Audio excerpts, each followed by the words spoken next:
साल में देश भर में पाबंदियां बढ़ाई गई और कोरोना के आंकड़ों में गिरावट दर्ज की गई। लेकिन बीते 24 घंटे के आंकड़े एक बार फिर से डरा रहे हैं, क्योंकि कोरोना का ग्राफ एक बार फिर से बढ़ता नजर आ रहा है। कोरोना की दूसरी लहर काफी घातक साबित हुई। करोड़ों लोग इस लहर की चपेट में आए, तो वहीं कई लोग कोरोना से जंग हार गए। देश में जहां कोरोना से मरने वालों का आंकड़ा 3 लाख के पार हो गया, स्वास्थ्य व्यवस्था पूरी तरीके से चरमरा गई। लोग ऑक्सीजन के लिए धर धर भटक रहे थे, तो वहीं लोगों में कोरोना को लेकर भय का माहौल भी पैदा हो गया था। देश के कई राज्यों में कोरोना की रफ्तार पर ब्रेक लगाने के लिए लॉकडाउन भी लगाया गया, जिसके चलते कोरोना की चेन भी टूटी, केस कम भी हुए, लोगों ने राहत की सांस भी ली। लेकिन अब एक बार फिर से कोरोना के आंकड़े बढ़ रहे हैं। 24 घंटे की अगर बात की जाए तो देश में पिछले 24 घंटे के अंदर 1,34,000 से ज्यादा केस आए। वहीं 2,778 लोगों की मौत भी हुई। कुल संक्रमितों का आंकड़ा इस समय 2,84,00,000 के पार जा चुका है और कोरोना के एक्टिव केस इस समय 17,13,000 है। कोरोना से 24 घंटे में संक्रमितों का आंकड़ा भले ही बढ़ा हो, तो वहीं इसी बीच राहत की बात ये रही कि देश में कोरोना से रिकवरी रेट में भी लगातार इजाफा हुआ है। चलिए अब आपको एक बार पिछले कुछ दिनों के आंकड़े के बारे में बताते हैं कि आखिर बीते कुछ दिनों में देश में कोरोना के क्या हालात रहे और कितने लोग कोरोना से ठीक भी हुए। कोरोना पर 7 दिन के आंकड़ों पर अगर नजर दौड़ाई जाए तो 28 मई के आंकड़े की बात करें तो कोरोना केस 1,86,364 थे।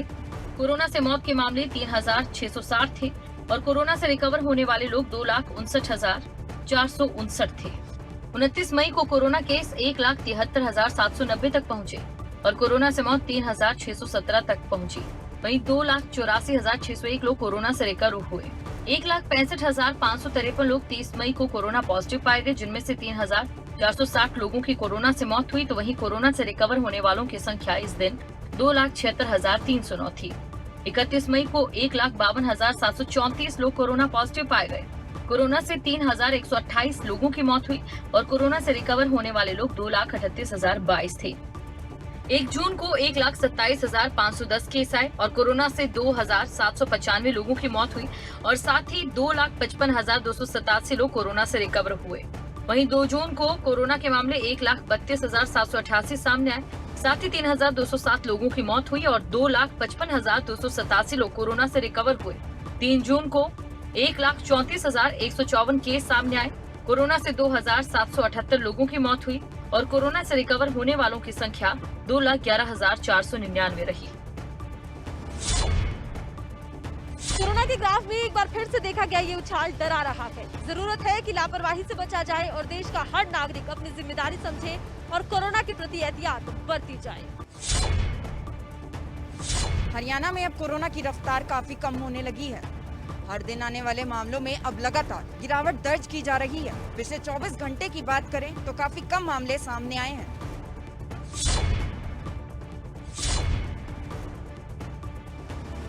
कोरोना एक ऐसा नाम जो आप सबके जहन में होगा, क्योंकि कोरोना चाहे देश हो या प्रदेश, इसने इस कदर कोहराम मचा रखा था कि मानो कोरोना से लोगों को डर लग रहा था कि कहीं वो भी कोरोना के चपेट में न आ जाए। और तो और कोरोना की बढ़ती रफ्तार हर किसी को ये सोचने पर मजबूर कर रही थी कि आखिर कोरोना की रफ्तार कब थमेगी। लेकिन पिछले कुछ दिनों में अब कोरोना की रफ्तार दिन ब दिन कम होती जा रही है। 24 घंटे में 2 से 3 हजार तक आने वाले कोरोना के मामलों की रफ्तार 1000 से 1200 के बीच पहुंच गई। और बात अगर पिछले 24 घंटे की कर लें तो प्रदेश में पिछले 24 घंटे में कोरोना के सिर्फ 1,171 कोरोना के मामले सामने आए और तो और रिकवरी रेट में भी काफी सुधार हुआ है।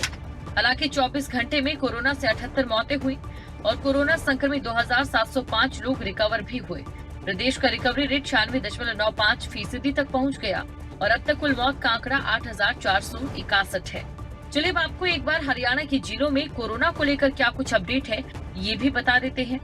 गुरुग्राम में 83, फरीदाबाद में 127, सोनीपत में 62, हिसार में 102, अम्बाला में 49, करनाल में 66, पानीपत में 14, रोहतक में 33, रेवाड़ी में 15, पंचकुला में 50, कुरुक्षेत्र में 39, यमुनानगर में 96, सिरसा में 127, महेंद्रगढ़ में 21, भिवानी में 25, झज्जर में 28, पलवल में 40, फतेहाबाद में 86, कैथल में 35, जींद में 28, नूंह में 28 और चरखी दादरी में पिछले 24 घंटे में 17 केस आए। प्रदेश में कोरोना के मामलों के साथ साथ मौत के आंकड़े में भी गिरावट दर्ज की गई। पिछले कुछ दिनों की बात करें तो मौत के ग्राफ में उतार चढ़ाव देखने को मिल रहा है। प्रदेश में कोरोना से मौत का आंकड़ा 27 मई को 98, 28 मई को 96, 29 मई को 97, 30 मई को 89, 31 मई को 82, 1 जून को 80 और 2 जून को 78 रहा। कोरोना के कम हो रहे मामलों से अब लोगों को भी उम्मीद बंधने लगी है कि वापस जिंदगी पटरी पर लौट पाएगी। अब देखना होगा कब पूरे तरीके से कोरोना से निजात मिल पाती है। नूंह जिले में स्वास्थ्य विभाग की टीम इन दिनों घर घर जाकर लोगों की स्वास्थ्य जांच कर रही है ताकि कोरोना संक्रमण को पूरी तरह से काबू किया जा सके।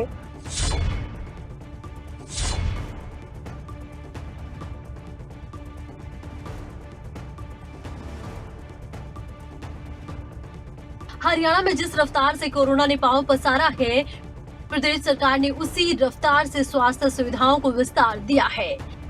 साथ ही लोगों की स्वास्थ्य जांच भी तेजी से करवाई जा रही है। नूंह जिले में स्वास्थ्य विभाग की 396 टीमें घर घर जाकर लोगों के स्वास्थ्य की जांच कर रही हैं।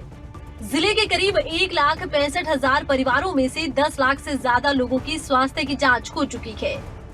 वहीं इनमें से संभावित कुल 5,053 लोगों को कोरोना टेस्ट के लिए जिला स्वास्थ्य मुख्यालय भेजा गया।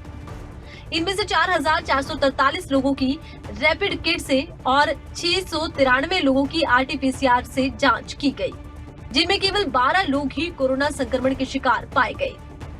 संक्रमित पाए गए लोगों का इलाज होम आइसोलेशन में किया जा रहा है।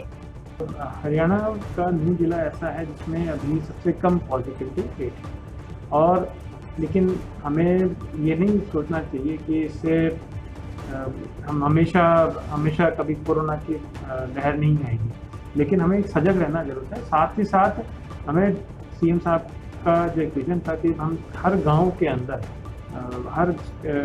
अंदर जाके हर घर को हम चेक करें, हर घर को में कितने मरीज हैं उनको चेक करें और उसकी बदौलत है आज हमने 396 गाँव उनको कंप्लीट किया। लगभग 10.5 लाख की आबादी हमने कंप्लीट की है। इधर जिला प्रशासन लोगों से लगातार कोरोना नियमों का सख्ती से पालन करने की अपील कर रहा है ताकि जल्द से जल्द इस महामारी से छुटकारा मिल सके। जिला प्रशासन ने लोगों से मास्क लगाने और हाथों को बार बार साबुन या सैनिटाइजर से धोने की अपील की। साथ ही कोरोना संक्रमण के लक्षण दिखने पर तत्काल नजदीकी स्वास्थ्य केंद्र में संपर्क करने को कहा। फिर भी हमें सजग रहने की जरूरत है और जन जागरण की जरूरत है ताकि लोगों में जो एक कोरोना के प्रति जो लापरवाही है वो ना रहे। देखिए हमने जितने भी बाकी अभी नेक्स्ट 3 दिन के अंदर ये बाकी गांव भी कवर हो जाएंगे और लगभग 418 हमारे गांव हैं, तो इन गांव के हमारा ये है कि इन सब में भी नूंह जिले में कोरोना संक्रमण दर दूसरे जिलों के अपेक्षा कम जरूर है, लेकिन संक्रमण दर न बढ़े इसके लिए लगातार प्रयास किए जा रहे हैं। यही वजह है कि ग्रामीण स्तर पर कोरोना जांच में तेजी लाने के लिए आशा वर्कर, आंगनवाड़ी कार्यकर्ता, पंच, सरपंच और BLO को तैनात किया गया है। सिरसा के ये 7 गांव किसी उदाहरण से कम नहीं है। शुरू से लेकर अब तक ये 7 गांव कोरोना फ्री रहे हैं। गांव भले ही छोटे हो, लेकिन इन छोटे गांव ने बड़ी सोच का परिचय दिया है।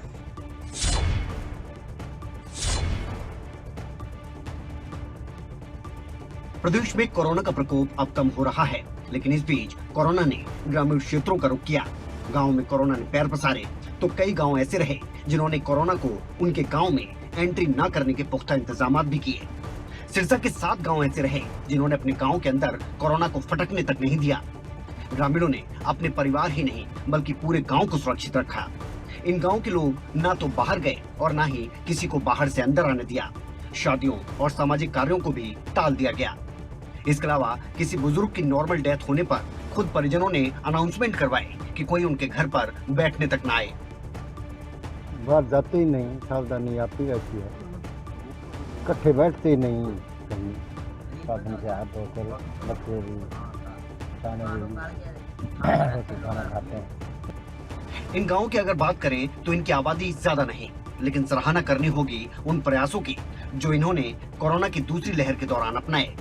डिप्टी सीएमओ की माने तो जिले के 7 गांव माखा, मूसली, बुढ़ीमेड़ी, ढाड़ी सादा सिंह, डोंगरावाली, मोडी और जोड़िया में कोरोना का एक भी केस नहीं मिला। सिरसा जिले में कुल 332 के गांव हैं टोटल, और उनमें से अभी जो हमने आकलन किया है उसमें 7 गांव ऐसे निकल के आए हैं जहां पे कोरोना का कोई भी मरीज़ नहीं सामने आया है।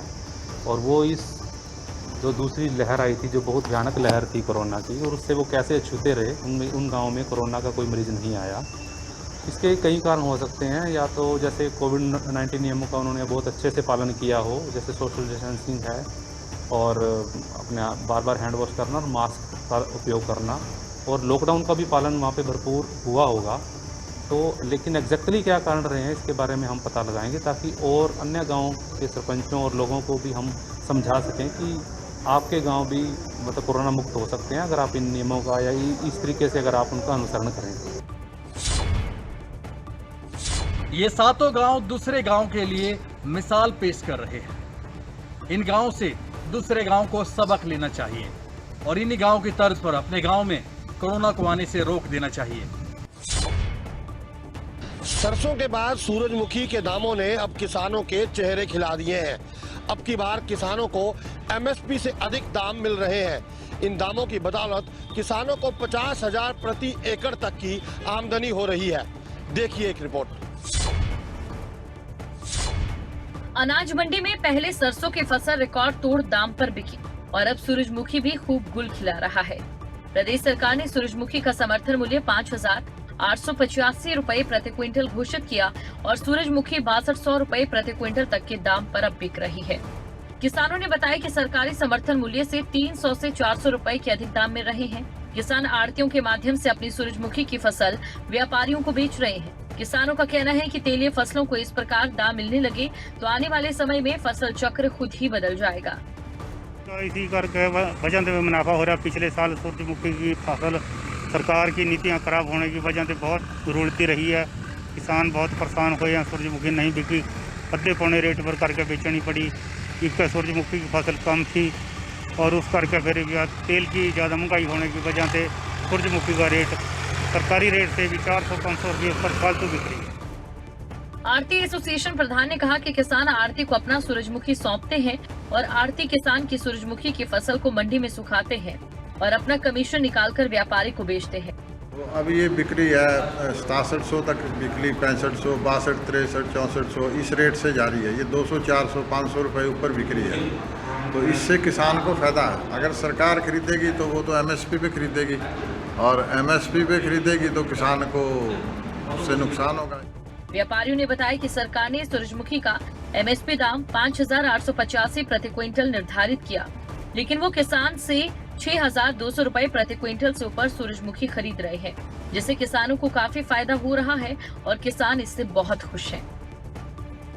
माल मंडी से परचेज कर रहे हैं। ये माल टोटल फार्मर का आ रहा है। फार्मर जो है जैसे आता है वो अपनी ट्रॉली लेकर आड़ती के पास पहुंच जाता है। आड़ती जो है उसको सारा दिन सुखाई कराता है। उसके बाद सुखाई करने के बाद उसको झराई वगैरह कराता है और झराई करने के बाद उसको फिलिंग, स्टिचिंग सारा काम आड़ती करा के, स्टिचिंग करा के आड़ती हमें संभालता है।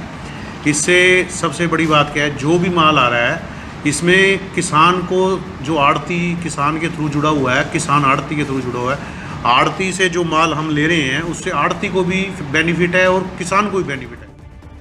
वहीं मार्केट कमेटी में असिस्टेंट सेक्रेटरी ने कहा कि 1 जून से सूरजमुखी की सरकारी खरीद शुरू हो चुकी है और सरकार ने सूरजमुखी का 5,885 प्रति क्विंटल एमएसपी रेट निर्धारित किया है, लेकिन किसान अपना नुकसान नहीं करेंगे। तो इसका रेट एमएसपी है 5885 रुपये गवर्नमेंट का रेट। तो वो प्राइवेट बिकी ही ज़्यादा रही है। गवर्नमेंट तो 5885 ही लेगी अगर जिम्मेदार कोई बेचेगा जब ही है। नुकसान तो है फिर, अब जब जिम्मेदार अपना नुकसान थोड़ी करेगा। तो जो उन्होंने परचेज करनी वो तो कर ही लेनी है। गवर्नमेंट को जो चाहिए वो तो करेगी ही, जो जितनी उसकी कैपेसिटी है। हर बार मंडियों में किसानों की फसल पड़ी खराब होती थी, लेकिन इस बार किसानों के चेहरों पर सूरजमुखी की चमक दिख रही है। निर्धारित समय से पहले और अच्छे दाम मिलने से किसान काफी खुश नजर आ रहे हैं। कोरोना काल में हरियाणा बिजली निगम ने बिजली उपभोक्ताओं को बिल जमा करवाने की समय सीमा बढ़ा दी है। अब उपभोक्ता 14 जून तक अपना पुराना बिजली का बिल जमा करवा सकते हैं। कोरोना के चलते आम जन का जीवन प्रभावित हुआ है। कई लोगों से उनका रोजगार छिन गया तो कई लोगों के लिए 2 वक्त की रोटी के पैसे जुटाना भी मुश्किल हो गया। अब ऐसे में लोगों की परेशानियां उस वक्त और ज्यादा बढ़ गई जब उनके सामने 2 वक्त की रोटी के अलावा रोज इस्तेमाल होने वाले कई अन्य खर्च भी सामने आने लगे। लिहाजा लोगों की बढ़ती परेशानियों को देखते हुए हरियाणा सरकार ने एक राहत भरा ऐलान किया। अब बिजली उपभोक्ता अपने बिलों का भुगतान 14 जून तक बिना किसी अतिरिक्त शुल्क के कर सकते हैं। ये कोविड काल को देखते हुए उत्तर हरियाणा बिजली वितरण निगम ने ये फैसला किया है कि 3 मई से 7 जून तक जो पहले बिजली के भुगतान होने थे in all respect her category में, वो इसको बढ़ा के अब 14 जून कर दिया गया है। और ये सुविधा लोगों की जो परेशानियां हैं कोविड काल में उसको देखते हुए की गई हैं और इससे हमारे जो कंज्यूमर्स हैं उनको बहुत ही फायदा है। पिछले 1 महीने से ज्यादातर बिजली उपभोक्ताओं ने बिजली बिल नहीं भरे और ऐसे में जिन उपभोक्ताओं के बिजली के बिल जमा कराने की डेट्स 3 मई 2021 से 7 जून 2021 के बीच में आती है, वो उपभोक्ता बिना किसी शुल्क के 14 जून 2021 तक अपने बिजली बिल का भुगतान कर सकते हैं। लोगों के कारोबार जो हमने एक्सपीरियंस किया कि लोगों को कारोबार इस कोविड काल में बहुत ज़्यादा इफेक्टेड हुए हैं, तो इस बार जो हमारे जो टारगेट थे उससे कुछ पेमेंट हमारी कम आई है। इससे ये हमें प्रतीत होता है कि लोगों के कारोबार में बहुत ज़्यादा फर्क आया है और लोग पेमेंट करने में थोड़ी सी कोताही बरत रहे हैं। उसी को देखते हुए सरकार ने और उत्तर हरियाणा बिजली वितरण निगम ने लोगों की सुविधाओं को मद्देनज़र उनको ये फैसिलिटी प्रोवाइड की है 14 जून तक अपनी पेमेंट करें। और ये हमारी अपील है सभी लोगों से कि वो इसमें बढ़ चढ़ के करें, पेमेंट करें, जिससे कि हमें भी उसकी सहूलियत मिले और उनको अच्छे से सर्विसेज देने में कामयाब। कोरोना काल में हुए इस ऐलान के बाद कई लोगों की परेशानियां कम हो जाएगी, तो वहीं कई लोगों का आर्थिक बोझ भी कम हो जाएगा। कोरोना के खतरे को देखते हुए प्रधानमंत्री नरेंद्र मोदी ने सीबीएसई प्लस 2 की परीक्षाओं को रद्द करने का फैसला लिया।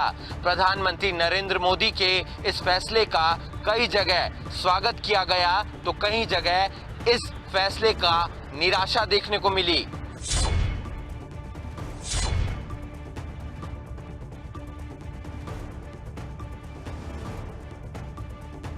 चाहे साल 2020 की बात की जाए या साल 2021 की, कोरोना से सबसे ज्यादा प्रभावित हुई तो बच्चों की पढ़ाई। एक बार फिर से देश के लाखों बच्चों के भविष्य पर सवाल खड़े होने लगे। स्कूल तो बंद है, सवाल यह था कि बच्चों की परीक्षाएं होंगी कैसे? कैसे बच्चों का 1 साल बर्बाद होने से बचाया जाए? लाखों करोड़ों अभिभावक और बच्चों की इस समस्या का समाधान करते हुए पहले तो 10वीं की परीक्षाएं रद्द हुई और अब पीएम मोदी ने सीबीएसई 12वीं की परीक्षाओं को रद्द करने का ऐलान कर दिया। बच्चों की हेल्थ को हम रिस्क पे नहीं डाल सकते थे। जो भी सरकार ने डिसीजन लिया वो बिल्कुल ठीक है। तो ठीक है, आगे और बहुत मौके आएंगे, हम बच्चों पे प्राउड करेंगे ये मौका। चलो फिर भी जैसे भी होगा, स्कूल वाले या गवर्नमेंट मिलके जो भी करेगी असेसमेंट, जैसे भी होगा तो आगे बच्चे कॉम्पिटिटिव एग्ज़ाम दे पाएंगे। जो भी डिसीज़न लेंगी सरकार तो वो हमें ठीक लगेगा। सरकार के इस फैसले पर मुझे नाराज़गी है, पर मैं ये नहीं कहता कि ये जो फैसला लिया गया है गलत है।